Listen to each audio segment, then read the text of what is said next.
Welcome again to Cooking with Chrissy. Today we are going to make pesto salmon. This is kind of a staple recipe in our house because we love salmon and we love pesto. And I like to make my own pesto, and it's super easy to make, and it goes on all sorts of things. You can go ahead and put it on fish, you can put it on chicken, you can put it, you can just eat it with crackers if you wanted to. What else? It goes on pizza. So pesto is pretty versatile. It goes on a lot of things. And the best thing about pesto is that we can make a big batch. We can freeze the stuff that we don't use that day, and then we can take it back out. So if you make a huge batch of pesto, which I highly recommend, then freeze it in little baggies, freeze it in little containers, and just take one out of the fridge and then pour it on your fish and marinate it. So it's amazing. So it's actually starting to end basil season here, and I have a garden in the backyard, and I've been growing basil and a lot of it, and I haven't been using it. So I have an overwhelming amount of basil right now. This huge giant pile. So for this recipe, I'm going to tell you the recipe, but I'm going to make a bigger batch over here. And pesto salmon is what we're going to have for dinner tonight. So I have 3 salmon fillets here, pink salmon fillets, wild caught. And I'm going to make, you could do 3 to 4 salmon fillets, depends how much pesto you make, but we're a family of 3, so I make 3. And we're going to do 2 cups of fresh basil. So you can find this at the grocery store in the produce section. They sell it in big containers and they sell it in small ones, or you can grow it in the backyard. It's pretty easy to grow. So I'm going to put all of this clean basil that I just cleaned into the food processor. I love my food processor. If you don't have a food processor, you can use a blender or a bullet, a magic bullet. But I highly recommend using something that chops up and can make this creamy. So since I can't fit all of this in there, I'm going to fit it all in there as I do it.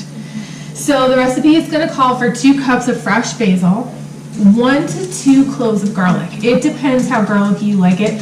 Basil itself is a very peppery herb, so it depends on how zesty you want it, but we're going to put in about 2 cloves of garlic in this guy. Then we are going to put in a half a tablespoon of lemon juice. Sorry, I lost my train of thought there. Half a tablespoon of lemon juice. I'm actually doing 2, don't follow this, just use the recipe, only because I'm doubling my recipe so I can freeze it. And then we are going to do a 1/4 cup of freshly grated Parmesan cheese. You don't have to do this, it just makes it a little bit saltier. I don't do a lot of cheese, but I will do some Parmesan cheese once in a while, so I'm going to do a 1/4 cup in here. You could even do less than that if you wanted, or not at all. It's not totally necessary, it just makes it like a little saltier, more Italian-like. Then we're going to put the top on, and I'm going to estimate here on the olive oil, because everyone likes their pesto at different consistencies. Some people like it a little chunkier, some people like it a little more watery, or a little bit more oily. So the recipe is going to call for half a cup of extra virgin olive oil. I like to pour it as I'm blending it and watch the consistency that it's getting. That's when I stop pouring. Okay, so we're gonna turn this on.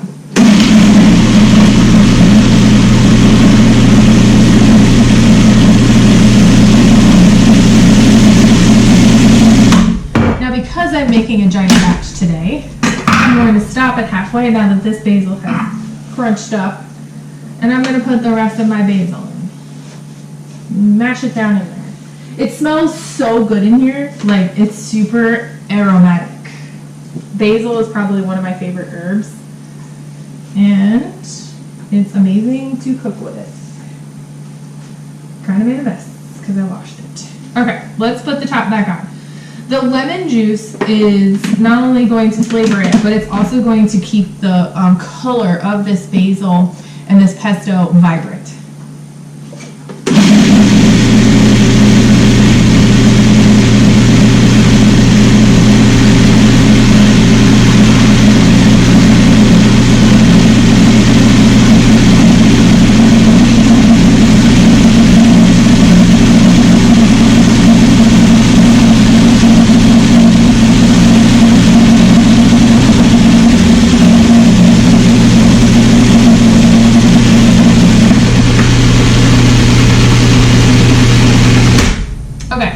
We're going to scrape down the sides. If you have a blender, you can scrape down the sides. If you have a food processor, I would scrape down the sides. You want to get all those little chunky bits of basil down in there so that they can grind up and make a very smooth pesto.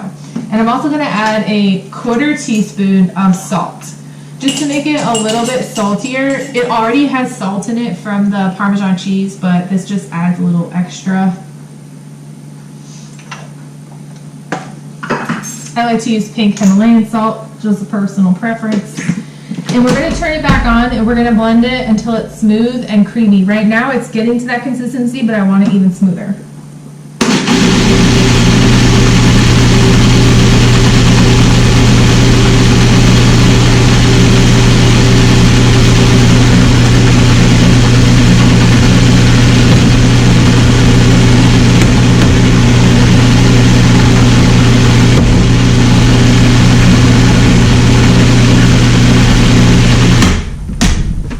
Okay, we have a very smooth, yet a little chunky pesto. This is what it kind of looks like, just like this. Creamy green pesto. It smells so good. Okay, this is a huge batch that I made, probably enough for 2 more meals, or put it on something else that I want to use it on, a pizza, something like that. So what I'm going to do next is I'm going to marinate it for, let's see, dinner for us is in about 3 hours. That's plenty of time to marinate this salmon. So what I like to do is I just like to place the meat. You can do salmon, you can do a whitefish, you can do chicken, you can do shrimp. You can do whatever you want.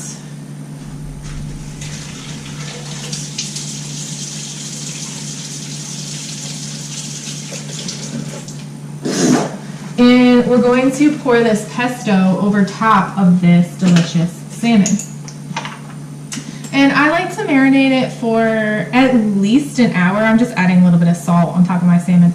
I like to marinate it for at least an hour up to overnight. So it just depends how much time you have. Today is going to be 3 hours because that's how much time we have until dinner is going to be made.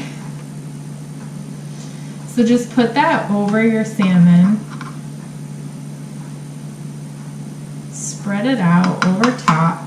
I actually touched the fish with that, so I want a different one. And just do a little bit more on this guy. Now I like to bake my salmon, this recipe in particular. So it'll be baked at 400 degrees for 15 minutes, depending on how thick your salmon is. If your salmon is thicker, do up to 20, or whenever the salmon is cooked in the middle. So this is salmon pesto, and you can also grill it or you can air fry it. I just find that this pesto bakes really well, so that's why I do the baking. And I like to serve this with some rice, and tonight we're going to do asparagus. And I either air fry our asparagus or I bake the asparagus. A little bit of sea salt and 400 degrees while this is in the oven, a baking sheet of asparagus is in there, and then some rice on the side, whatever you desire. So that's the way that I like to cook our salmon and make dinner for the night. And this is a super versatile recipe. So now you have all this extra salmon that we cook up, pesto that you can put inside little baggies and freeze them, and then just take them out whenever you want to marinate something, or you can make a salad dressing out of it, or you can make pizza. It can go on pizza dough, so it's really amazing. So there you go. That is pesto salmon. Easy pesto salmon. See you later.